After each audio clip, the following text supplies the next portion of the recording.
सबसे बड़ा पाप है। जीवन में हमें कभी किसी की निंदा नहीं करनी चाहिए। क्यों?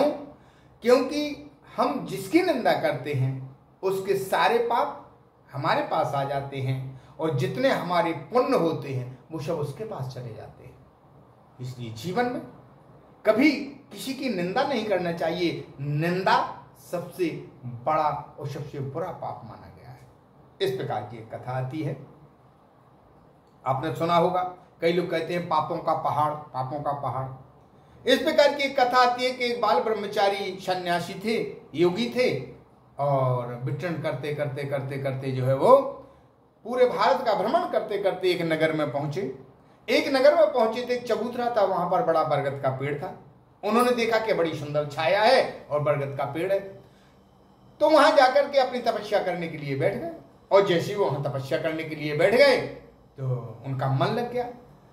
अब उन्होंने देखा कि सामने एक जो है मकान बना हुआ है, वहां पर भी लोगों का आना जाना, पूरे दिन लोग आते जाते रहते। एक दिन उन्हें रहा नहीं गया तो उन्होंने एक शिष्य से पूछा कि ये सामने कौन से महान भाव का मकान है, ये बड़े प्रतिष्ठित लोग हैं, इनके यहाँ पूरे दिन लोगों का आना जाना लगा रहता है। तब उस सज्जन ने जवाब दिया, बोले महाराज ये जो सामने भवन है, जो सामने मकान है, ये एक वेश्या का मकान है। संत बोले आ रही तो बड़ा अनर्थ हो गया। अब संत ने क्या किया कि जैसे ही जितने लोग उसके यहां जाएं, संत एक एक पत्थर उठा करके और गिनती करते चले जाए। ऐसा करते करते करते संत के सामने पत्थरों का ढेर लग गया। एक दिन उस वेश्या ने सोचा कि मेरे घर के सामने इतने दिनों से एक महात्मा विराजमान है, क्यों ना जाकर के आज मैं उन महात्मा के दर्शन करूं। ऐसा वो मन में विचार करके संत भगवान के पास जाती है और जाकर के चरणों में वंदन किया, प्रणाम किया। संत भगवान ने आशीर्वाद दिया। उन्होंने कहा, बेटी कहां रहती हो? वेश्या ने जवाब दिया, महाराज ये सामने ही मेरा मकान है, मैं जाति की वेश्या हूं। संत ने कहा, अरे तू तो बड़ी पापनी है, तूने मुझे स्पर्श कर लिया है और तुझे तो घोर नरक में जाना पड़ेगा। तूने इतने पाप किए हैं, तूने कितने लोगों का को पथ भ्रष्ट किया है, अर्थात तुझे तो नरक भी मिलेगा। तेरा कल्याण नहीं है, तुझे नरक भोगना पड़ेगा, नरक की यातना तुझे भोगना पड़ेगी। वह वेश्या रोती रोते रोते रोते हो गई और जाकर के अपने भवन के अंदर प्रवेश किया और दरवाजा बंद करके और पछताने लगी। पूरा जीवन व्यतीत चला गया, पूरा जीवन पापों में चला गया। इस प्रकार मन में चिंतन करने लगी, हे प्रभु अब मेरे पापों का कैसे उद्धार हो गया, अर्थात तू मेरा कैसे उद्धार होगा। इस प्रकार मन में वो चिंतन करने लगी और भगवान का नाम स्मरण करने लगी। समय बीता, वैश्या ने शरीर त्यागा और जाकर के सीधा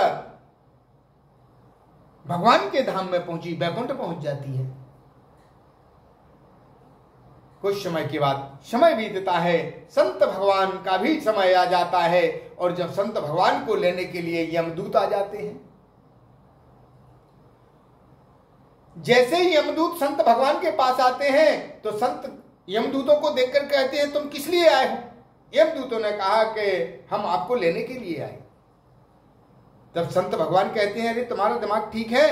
अरे हमने इतने दिनों से तपस्या की है, इतने दिनों से पूजा की है, अरे हमें लेने के लिए भगवान के दूत आएंगे, तुम गलत जगह पे आ गए हो, गलत पते पे आ गए हो। तुम्हें उस वेश्या को लेने के लिए जाना चाहिए जिसने जीवन भर पाप किए। यमदूत कहते हैं कि हे संत भगवान, वेश्या तो पहले वैकुंठ पहुंच गई है। अरे वो कैसे वैकुंठ पहुंच गई? उसने तो पूरे जन्म में पाप किए हैं, बुरे कर्म किए हैं, वो कैसे वैकुंठ पहुंच गई?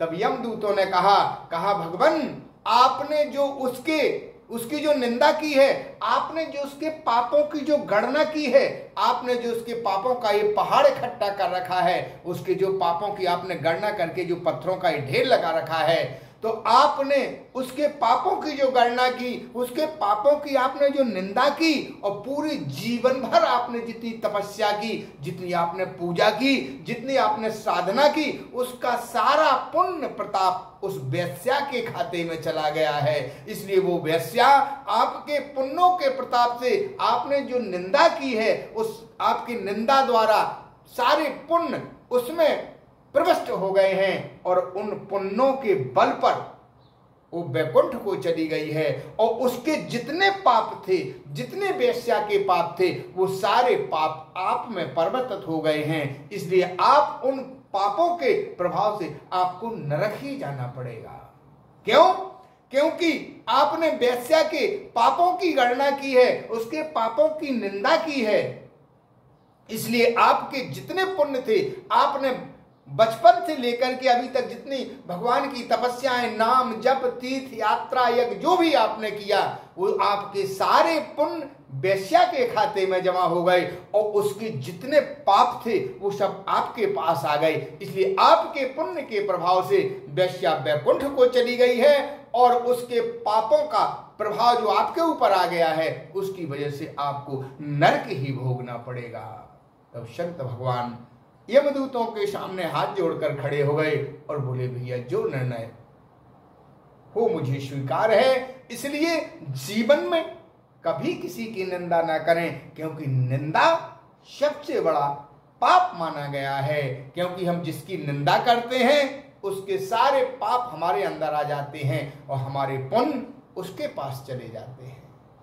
इसलिए आपने देखा होगा कि जितने दुराचारी लोग होते हैं वो हमेशा संपन्न रहते हैं, हमेशा खुशी रहते हैं और हमेशा मान सम्मान भी उन्हें प्राप्त होता रहता है। क्यों? क्योंकि जो है बुरे कर्म करने वाला एक आदमी है और उसकी निंदा करने वाले 100 हैं। एक आदमी अगर गलत कार्य करता है और 100 लोग जब उसकी निंदा करते हैं तो 100 लोगों के पुण्य उसमें चले जाते हैं और एक आदमी का पाप 100 लोगों में बढ़ जाता है। इसलिए जीवन में कभी किसी की निंदा ना करें, क्योंकि निंदा सबसे बड़ा पाप माना